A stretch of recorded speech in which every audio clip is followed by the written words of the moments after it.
Hey First Church, it's Lilly Crawley here, small group leader for First Youth and worship leader for Big Church. I'm a freshman at Arkansas State University and have grown up at First Church. I'm so excited to be able to share with you some of my insights into the Book of Philippians. So, have any of you ever found yourself in a place where if you didn't turn to Jesus, you're not sure where you would have ended up? Well, rewind to March 2020. I'll bet most of you remember that time of your life. It was the start of COVID, and let me tell you, my life simply felt lonely and just different.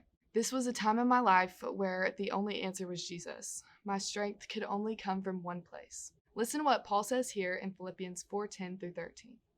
I rejoiced greatly in the Lord that at last you renewed your concern for me. Indeed, you were concerned, but you had no opportunity to show it. I am not saying this because I am in need, for I have learned to be content whatever the circumstances. I know what it is to be in need, and I know what it is to have plenty. I have learned the secret of being content in any and every situation, whether well-fed or hungry, whether living in plenty or in want. I can do all things through him who gives me strength. Did you hear that? I can do all things through Christ who gives me strength. This was when I needed him most, and his strength is how I found a way out and was able to actually feel content even in those circumstances. I was able to feel more confident and comfortable with who I was in Jesus. The word content has always had a deeper meaning for me.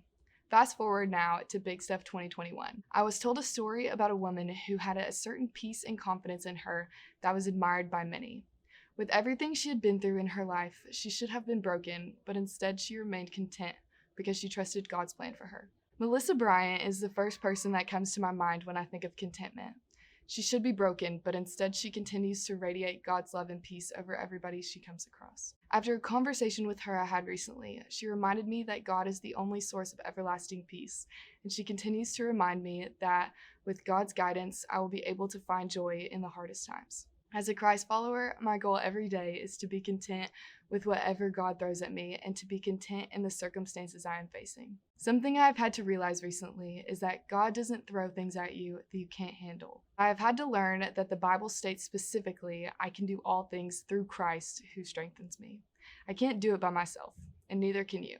Now, this isn't easy to say the least.